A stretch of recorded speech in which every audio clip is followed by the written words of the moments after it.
Salut! Bon alors aujourd'hui vous l'avez vu dans le titre, on va parler d'un animé, on va parler de Demon Slayer. Est-ce qu'on peut compter juste le temps que j'ai mis à faire une vidéo qui parle de l'univers du manga? Je crois que j'ai rien posté sur le manga, sur les animés, depuis que j'ai fait la vidéo Mangatech, qui remonte à peu près il y a 2 siècles et demi je pense. Mais cet été ce qui m'a vraiment poussé à me replonger dans les animes, c'est la Japan Expo. Je vais pas vous mentir, avant le Covid, on y allait 3 ou 4 ans d'affilée. Parce qu'une fois qu'on a pris le pli de savoir ce que c'était, parce que nous on ne savait vraiment pas ce que c'était la Japan Expo, genre en 2015, on n'avait aucune idée que ça existait, on savait pas comment ça se passait, etc. Et je crois que c'est après d'avoir passé mon bac, l'année d'après, on s'est dit vas-y, on tente la Japan Expo et on y allait et c'était trop bien. Et du coup on y retournait chaque année, le Covid est arrivé. Et cette année, comme j'avais pas regardé grand chose, j'avais envie d'y aller mais j'étais pas motivée tu vois. Et mon frère et ma soeur c'est pareil, ils ont regardé 2-3 bricoles mais c'était pas à fond dedans. J'ai lancé des appels de phare 3 semaines avant la Japan en mode vous êtes sûr que vous voulez pas y aller? Vous êtes sûr que vous voulez pas y aller? Vous êtes sûr que vous voulez pas y aller? Ils m'ont répondu pendant 3 semaines, non pas trop envie, on n'a pas trop regardé le truc et tout.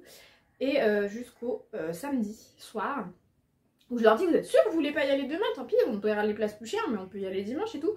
On avait fait tout notre plan, tout, on était prêt à prendre les places, mais on s'est aperçu que les places étaient genre à 25 €, plus il faut mettre de l'essence dans la voiture, plus il y a le péage, parce que j'habite pas à Paris, super, ça m'aurait arrangé, plus il y a 20 € de parking, plus tu veux forcément t'acheter un truc parce que t'as passé la journée à la Japan, si tu repars les mains vides, c'est que t'as pas rentabilisé ta journée, même si t'es pas obligé d'aller acheter, mais bon, je trouve ça dommage d'aller jusqu'à la Japan Expo, tu te tapes toute la route en voiture, tu te tapes la queue pour passer, tu ressors les mains vides, ça me frustre. Même si je m'achète un bonbon, il faut que je m'achète un truc. Et je m'étais dit, non mais en fait, la journée, elle va nous coûter 5 millions d'euros. Alors que si on avait prévu d'y aller avant, on y serait allé le jeudi ou le vendredi quand c'était un peu moins cher. Résultat des courses, on n'y est pas allé. Mais c'est ce moment de révélation en mode, mais en fait, j'ai trop envie d'aller à la Japan, moi j'ai très envie d'y aller, qui m'a fait replonger dans les animes. Et j'en ai regardé cet été, je crois que j'en ai regardé 3 ou 4. Donc, j'en profite. Abonne-toi, mets la cloche, n'hésite pas à me rejoindre sur Instagram, tout ça, parce que j'ai regardé des choses, j'ai relu des choses, j'ai même acheté des mangas, qui l'eût cru, j'ai acheté des mangas il y a quelques semaines, et je me suis replongée dans l'univers du Japon, les mangas, tout ça, ça m'avait manqué, genre, et vous allez avoir du coup de temps en temps des vidéos sur les mangas, parce que vraiment je me suis replongée dedans. Sachez que là déjà j'ai 3 vidéos prêtes sur certains animes ou sur certains mangas, je vous en dis pas plus. Je vous laisse vous abonner et puis bah, vous êtes obligés de me suivre comme ça vous saurez de quoi ça s'agit. Mais bon, aujourd'hui on n'est pas là pour blablater de l'univers du manga et tout ça, on va parler de Demon Slayer que j'ai découvert du coup cet été. Bon, je vais être totalement transparente avec vous, est-ce que j'avais vraiment envie de regarder Demon Slayer?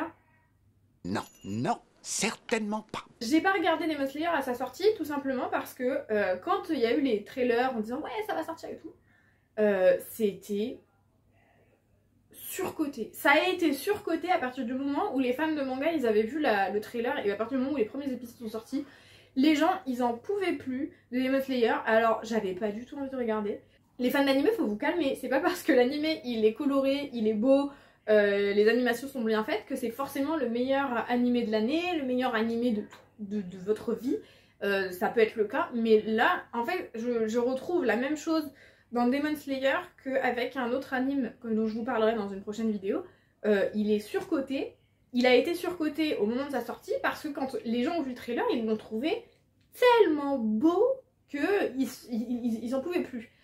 Et moi je répète, si vous ne connaissez pas, un truc où il y a trop de hype autour, ça ne m'attire pas.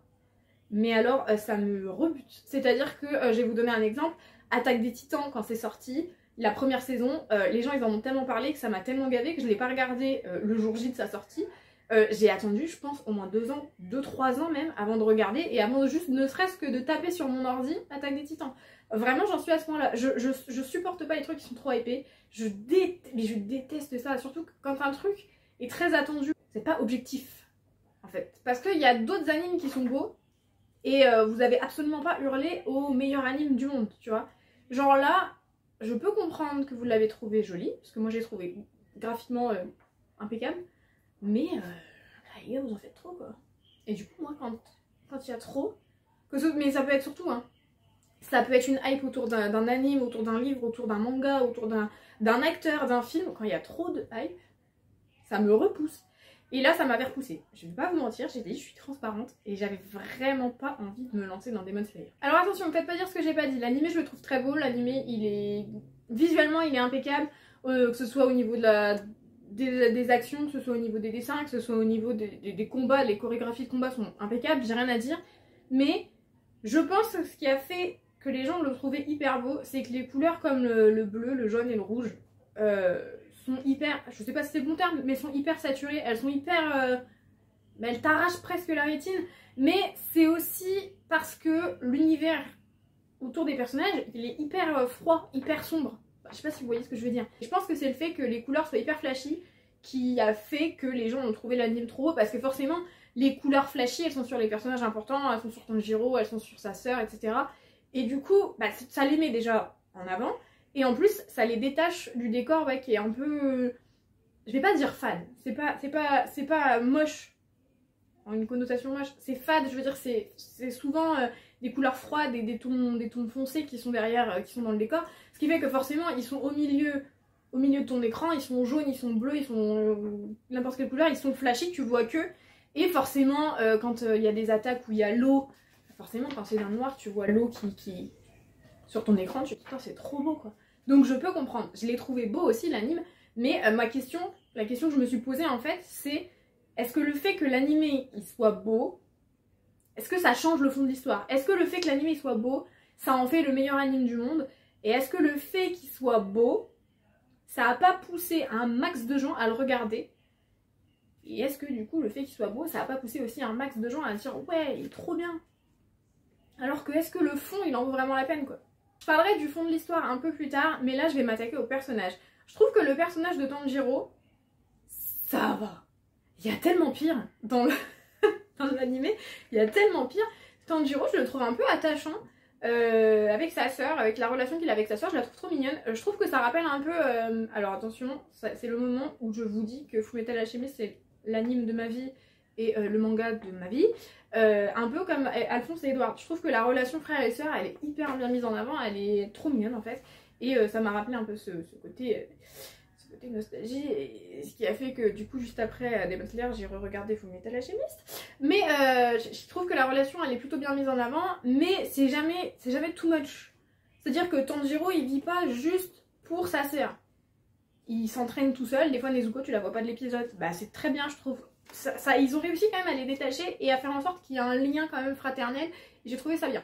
Mais sinon dans l'ensemble pour moi il y a beaucoup de personnages qui sont oubliables. Et il y a des personnages qui sont hyper mal écrits. Et je crois que la palme d'or du personnage le pire écrit dans cet animé, ça revient à Zenitsu, je pense.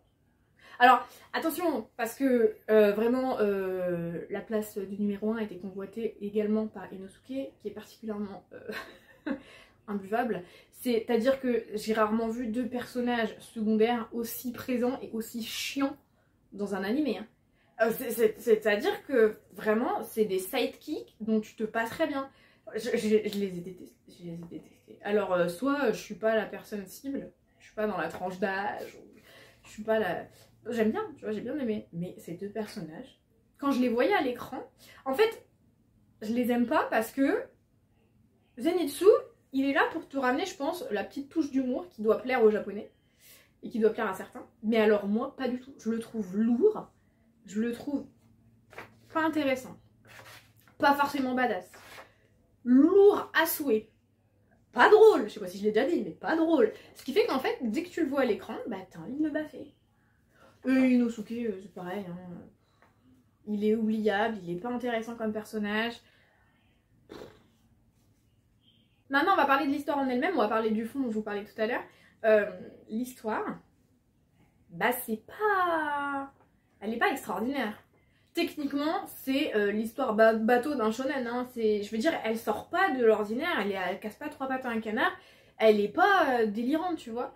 Mais, attention les fans de Demon Slayer, c'est pas un reproche. Tu peux très bien avoir un animé ou un film avec une histoire bateau, mais qui est extrêmement bien racontée, avec des intrigues intéressantes, des trucs qui sont apportés qui sont un peu intéressants, et ça change rien au fait que l'histoire elle est basique. Mais là, c'est un shonen normal en fait. Je comprends pas la hype qu'il y a eu autour de Demon Slayer. Vraiment, c'est bien, mais c'est pas exceptionnel en fait.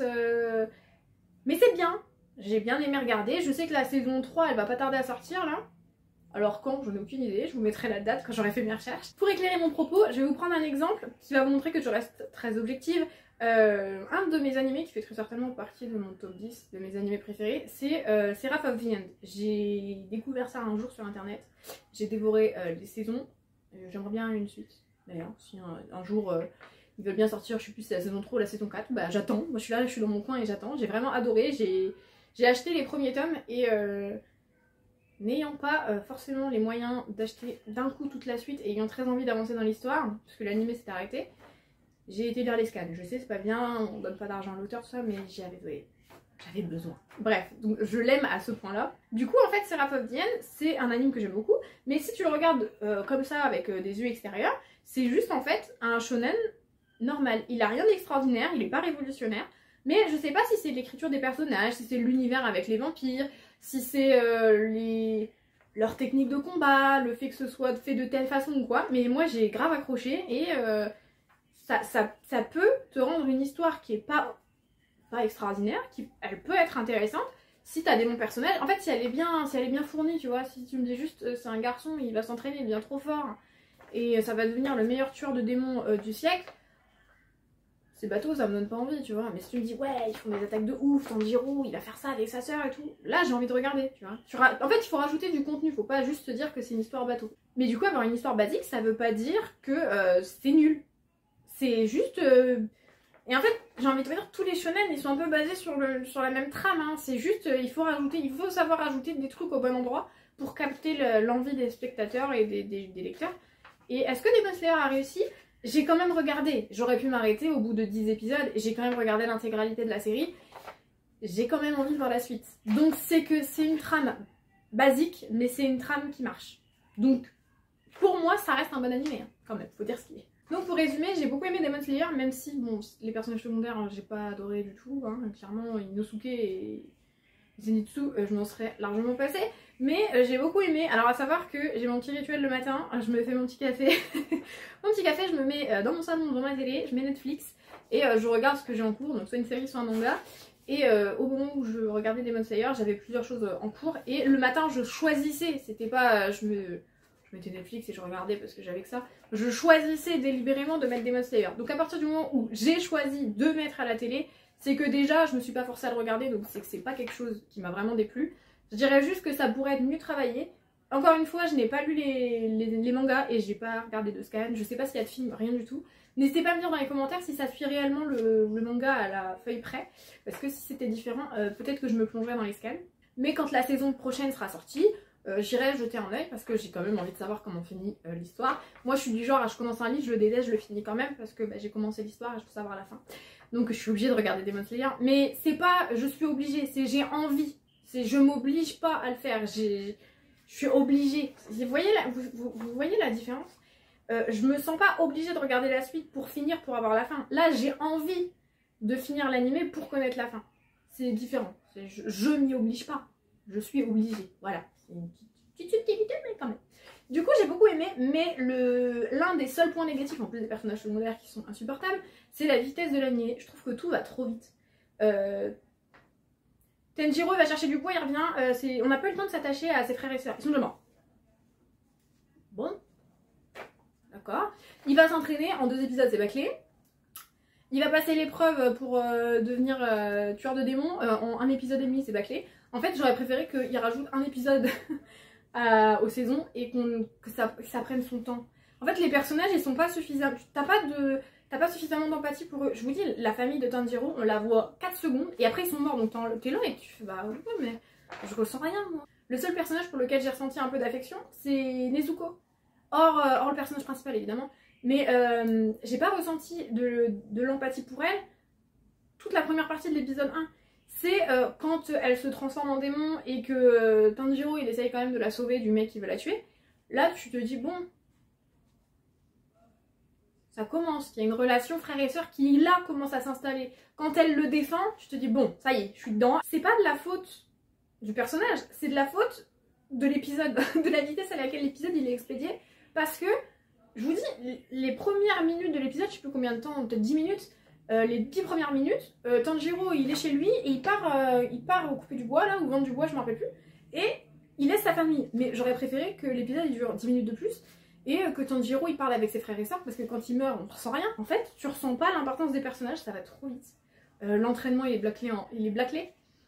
L'entraînement il est bâclé en 2 épisodes, limite s'ils avaient pu faire tout tenir dans un épisode, c'était bon. Le passage où il va pour être le titre de tueur de démons là, un épisode et demi je crois, un épisode, et tu ressens pas la dangerosité du truc parce que ça va trop vite en fait, tout va trop vite. Les combats, je peux pas trop en parler parce que très certainement qu'il y en a qui n'ont pas vu, mais il y a des combats dans l'animé, mais ils sont expédiés en fait. Tu ressens pas l'urgence, le danger, tu ressens pas parce que ça va trop vite. Et c'est le seul reproche, ça et les personnages secondaires, c'est le seul reproche que j'ai à faire à cet animé. Je fais une petite parenthèse aussi, mais quand tout le monde a hurlé, quand ils ont vu les premières images, en disant c'est le plus bel animé du monde, le plus bel animé de l'année, blablabla, blablabla.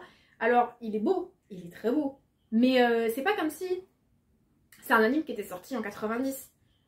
En fait, vous allez voir, s'il était sorti avec sa qualité graphique en 90, là oui. Là, tout le monde, on aurait arraché nos vêtements comme dans Food Wars, enfin, il n'y a pas de problème, j'aurais compris. Mais là, on est en 2021-2022, je sais plus quand c'est sorti exactement. Donc, il y a d'autres animés qui sont beaux. Tous les animés qui sont sortis cette année sont beaux. C'est parce que le style graphique qui a été choisi, je vous dis par exemple avec les vagues hyper bleu saturé et tout ça, c'est ça qui vous donne cet effet de waouh, c'est beau. Mais du coup, il est beau. Est-ce qu'il est plus beau que les autres animés? Ça se discute. Je vais vous prendre aussi l'exemple, j'en ferai une vidéo dessus, mais de Violet Evergarden, quand c'est sorti, tout le monde était là, ah c'est le plus beau animé du monde. C'est un animé, il est beau, il est sorti en 2020 ou 2022, oui, il est sorti dans la tranche, là oui, c'est normal qu'il soit beau, c'est juste normal. Il est sorti récemment, donc forcément qu'il est beau l'animé. Après, est-ce qu'il est plus beau qu'un animé sorti la même année? À vous de me dire, à vous de juger, donc ça peut être les goûts et les couleurs, ça se discute pas. Mais de là à dire que c'est le plus bel animé du monde, moi je suis pas forcément d'accord. C'est le style graphique qui plaît à certains, d'autres pas du tout. Donc voilà, c'est tout pour cette vidéo, j'espère que ça vous a plu, que vous avez passé un bon moment en ma compagnie. Je sais, ça faisait très longtemps qu'on n'avait pas parlé de manga, mais comme je vous ai dit, je m'y suis remise, vous allez avoir des vidéos dessus, il n'y a pas de souci. N'hésitez pas à vous abonner, à mettre la cloche et à mettre toutes les notifications. Surtout, faut mettre toutes les notifications. Parce que ce serait dommage de louper une vidéo quand même. Une vidéo qui parle peut-être d'un manga que vous adorez, ce serait trop con quoi. Et n'hésitez pas à mettre un petit pouce bleu et aussi à me dire ce que vous pensez de Demon Slayer en commentaire. Et n'hésitez pas à me dire si ça suit trait pour trait le manga, si c'est mieux en livre. Et n'hésitez pas juste à me dire ce que vous en avez pensé. Et moi je vous fais plein de gros bisous, je vous dis à la prochaine.